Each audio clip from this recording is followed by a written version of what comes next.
Zombies on Your Farm, written by Schild, Chapter 5, hoping all around was utter silence.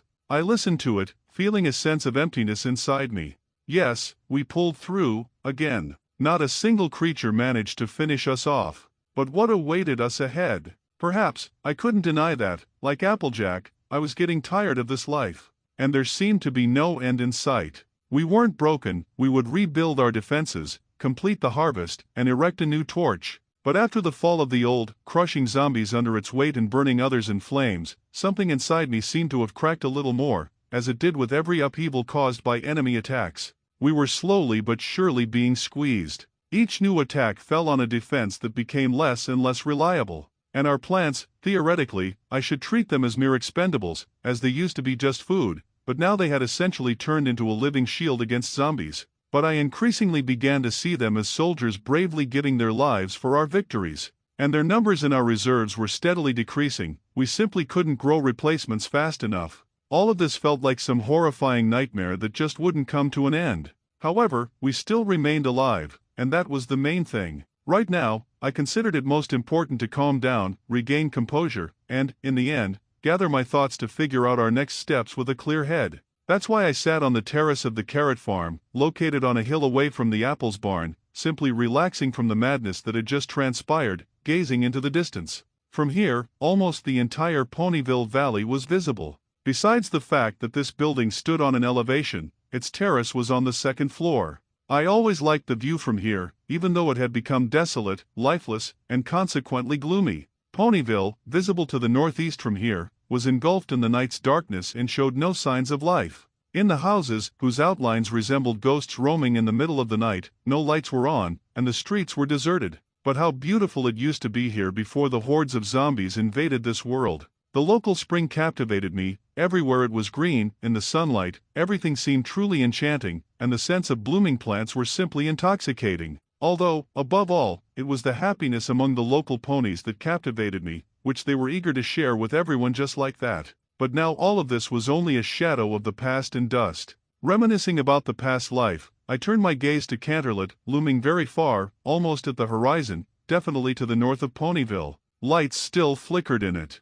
I didn't know if anyone from those who took shelter in the capital managed to see our torch, and if there was even a single pony left alive there. But I was certain that we needed to erect a new torch and persistently send our distress signal to the capital, regardless of the circumstances. Even if we had to bring it down on the zombies more than once. We couldn't afford to surrender, despite the immense challenges we faced. These reflections were interrupted by the sound of hooves coming from inside the house. I looked to the right and soon saw Applejack stepping onto the terrace, clad in her coat and, of course, the hat. I guess I was so lost in thought, surveying Ponyville in the distance, that I didn't see her making her way from the apple farm toward the carrot one. Until now, I had been sitting here alone, as she stayed back at home, wanting to prepare new seedlings. It was one of those very few occasions when we allowed ourselves to separate, and only immediately after attacks. These creatures had never attacked us twice in a row, as if playing with us. Bored? Applejack inquired, barely appearing before my eyes.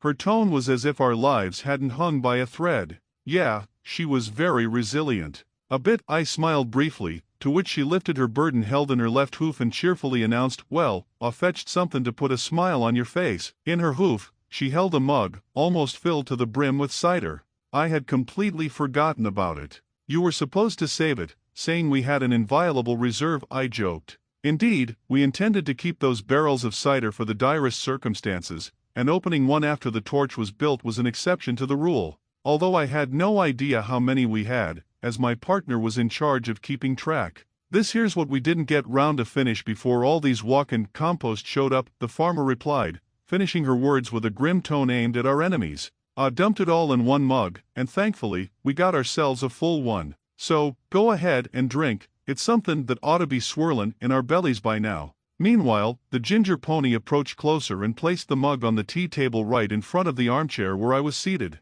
Her rocking chair, in turn, was positioned to my left shoulder, and it was toward it that my friend headed. As she leisurely circled the table, I noticed a slight hobble in her left leg. "Poor thing, she's limping." Fortunately, we had supplies to tend to her wound, so now bandages were applied under her coat. Nevertheless, it wasn't great that those undead managed to get so close to us, to say the least. As she approached her seat, AJ nimbly perched herself on the rocking chair. Previously it belonged to her grandmother, and only she could relax in it. It was something of a family rule. But now, the ginger pony herself sat in it whenever we spent time on this cozy terrace. It was our place of serenity. Whenever we needed to calm down, take a break from worries, or simply have heartfelt conversations, we always came here. That's why the farmer moved her grandmother's chair here, to feel a deeper connection with a brighter past while being here. So many evenings spent here, so many words spoken. Without a doubt, I would call these moments the best of the last month. We often dined here, chatted about this and that, shared stories from the past, getting to know each other better. Sometimes she sang old rural songs for me, and when she wasn't in the mood to sing, she just played the banjo. Oh, how I loved her voice, so heartfelt and incredibly sensual. Almost all the ponies surprisingly had excellent vocal skills, but AJ simply excelled in country music, yeah, better than anyone around. However, in some cases, just being in silence and quiet together was enough for both of us. "How's your leg?" I worried as soon as she was next to me. "Ah, ain't nothin', it'll mend itself," the blonde replied confidently. "Y'all see, come next attack, I'll be jumpin' around like a wild goat." I can imagine, I chuckled. Then, looking into the distance, I decided to share with her the first practical thought that came to me while I was waiting for her. "I think, before the next attack, we should relocate some plants from the northern part of the orchard. Attacks were rare and sparse there. They'd be more useful at the main entrance." "I reckon the same.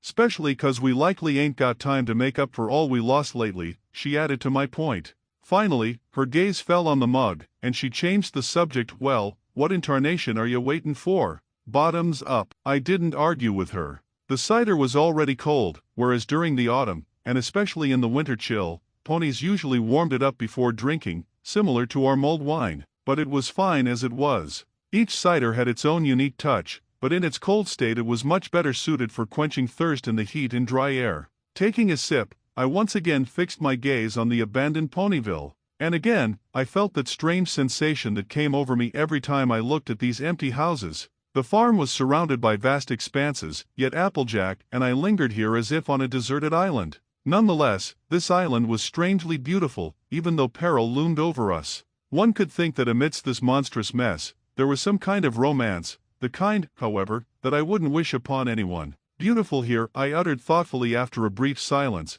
then took another sip and handed the mug to Applejack. Thankfully, our chairs were placed almost side by side, so I didn't have to reach far. "It used to be prettier," the farmer responded almost emotionlessly, also taking a sip. "Sadly, now it's all a big pile of nothing out here in the middle of nowhere." Glancing at her out of the corner of my eye, I saw her take 2 more gulps in one go, drinking from the same mug together. There was something kinship about it, something that united us, something that allowed us to stand for each other and fight for a common cause with one spirit. We did that before, right here in this very place, for example, sharing an apple between us, taking turns biting into it. As it was once said, feasting together meant fighting together, and with those vile zombies, we were in a real war. But almost immediately, my thoughts returned to the subject of the conversation that had just begun. "What was the farm like before me?" I curiously asked. At that moment, the cider came back to me. "Pretty snug, homely," the pony in the hat listed off immediately. It seemed that nostalgia was starting to take hold of her, both sweet and bitter at the same time. To reckon what Sweet Apple Acres was like back in the day, it had to be at one of our family reunions. Picture this, kins from all over Equestria comin' together, all smiles, laughter fillin' the air, the whole bunch of us ponies having a blast, stitchin' family quilt, bakin' apple pies, then gobblin' 'em up with joy. Ha, Big Mac was a real champ at that. Fillies and colts UNS competin', old ponies chattin' about the good old days, and we'd finish it all off with a family snapshot in front of the barn. True, we had to fix it up once or twice, no big deal. Oh, how I wish I could show ya all that first hoof. But you mentioned that this event was only for the apples, I calmly remarked. As far as I knew from her previous stories, these reunions seemed to be exclusive, something like clan gatherings. "So what? Your family to me," Sugar Cube Applejack murmured with friendly warmth, and at that moment, I felt her hoof rest on my elbow. As I looked at her, I encountered that captivating, good-natured smile once again. In response, I covered her hoof with my hand, then gently patted it a couple of times before handing the mug back to her. She accepted it and, after taking a sip, directed her gaze toward the barn. I followed suit. From here, I could see the remains where the sunflowers used to grow, now reduced to ashes. The remnants of the torch lay there as well. Thankfully, the house had remained unscathed from the recent attack, unlike the fence. It was broken, charred in several places, and it was up to us to rebuild it, yet again. Only dull pits and loose soil remained where the plants once stood guard. Beyond the fence lay the remains of the zombies, which we piled up and set alight, as we always did. The flames from them continued to burn and would surely not be extinguished until morning. However, my attention wasn't fixated on the aftermath of the recent defense but was riveted to the barn. Remembering what it was like here in better times, I could envision a whole herd of apples gathering in front of it, captured by the camera. Honestly, I didn't even need to imagine. I had seen photographs from their past gatherings, ones Granny Smith showed me once, sometimes against Applejack's wishes. As it sometimes happens, the farmer didn't particularly want her grandmother to introduce me to some pictures where she was still a little filly, especially when accompanied by comments from the elderly pony. But in my opinion, Applejack was invariably cute back then as she is now, just in her own way at each age. But now, as I recalled the contents of their family photo album, I suddenly felt very sorry for her. She loved her family more than life itself but couldn't see them due to insurmountable circumstances. It was unbearable to see how much it pained her inside, even though she didn't show it outwardly. I hope your family's next reunion will still happen, and I'll see how you spend time together, I said with sincere hope, expecting my words to cheer her up. However, in response, a heavy sigh escaped her lips. "I don't know," she said gloomily, looking away. "Honestly, I ain't got a lick of an idea how that could happen. After all that's going on here, we can't even get through to Canterlot. Why even talk about the whole family?" "Don't you believe things will get better?" I asked impassively. It seemed my assumptions about why she was sewing the family quilt alone were somewhat accurate. "Not that I ain't believin', it's just, I am afraid of holdin' on to hope that might not pan out. I couldn't stand it if something happened to any of my kins. And keepin' them thoughts in my head's just plain unbearable," the farmer shared. Then, she glanced at me, handing over the mug, concluding, "I am plumb tired out from this here life, sugar cube." "I understand," I said as gently as possible. My gaze turned toward the lowland separating Ponyville from Canterlot Mountain. Even at night, there was a faintly glowing, almost colorless, deathly green haze lingering there, which I assumed kept any pony from the capital away. Taking a sip of cider, I softly continued, "I'm tired too. We've fended off the 24th attack, but what's the use? They'll strike again, and we'll have to start over. Preparing defenses against them is like building a sandcastle by the sea. The wave will inevitably come, and there'll be nothing left. And these plants are sacrificing their lives for us.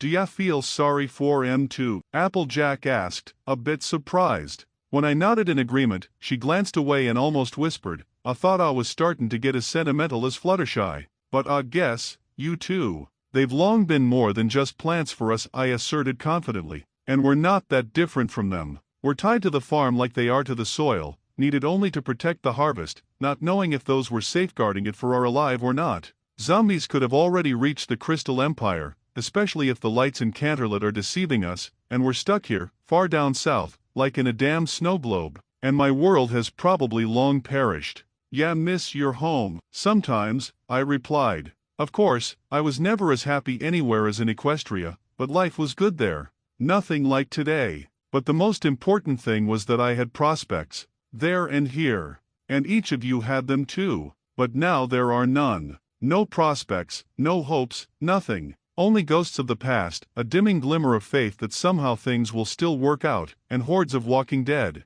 We seem like a relic of life in the midst of a sea of death. It's not easy to comprehend, let alone accept. Having poured out all the negativity that had been building up inside me throughout this month, I placed the half-empty mug on the table and, resting my elbows on my knees, clasped my head with my hands. We were dying, nowhere left to run, and I really didn't want to accept that thought. But it was too glaringly obvious. In silent frustration, I rubbed my temples slightly, then shifted my palms to my face when suddenly something gently enveloped me. Opening my eyes, I saw the ginger hooves of my friend embracing me. "Better," she whispered with a reassuring smile. It was touching that she returned to me what I had done for her just before the attack. And though a simple hug might seem ordinary, sometimes it meant more than anything in the world. This was one of those moments. "Much," I confirmed, straightening slightly and reaching out to her shoulder. "Only because of this, it feels better.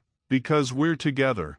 As long as there are two of us, our fight makes sense. Even if the whole world perishes, we must fight for each other. That's why I'm not giving up, no matter what happens. I hope you won't either. I ain't giving up the family farm to even if I am left alone, so ya can stop worrying about me, shrugged the blonde. Besides, long as we ain't certain there ain't nobody else round these parts besides us, the harvest's gotta be preserved. But, how much longer do we gotta keep on guard? They're gonna get us one way or another, ain't they? Can't deny that I didn't lie. But we'll stand our ground as long as we can. Tomorrow we'll build a new torch and try to grab their attention, and if there's no one left in Canterlot, we'll hold out until someone else comes for us. We'll make it through the winter, and come spring, we'll manage a winter wrap-up ourselves if need be, but we won't give in. Even if everyone dies, we will continue to fight at least just for life, for what's left of it. Well, murmured Applejack, glancing away for a moment before returning her gaze to mine, and how long are you willin' to fight these critters? I'm willing to fight them forever, I declared, caught up in her gaze, a silent plea for hope. Leaning closer, I nestled into her ear and whispered, just as long as I can be by your side, Sugar Cube. Thanks for watching, and if you enjoyed the video make sure to like and leave a comment and share it with a friend. See you all later.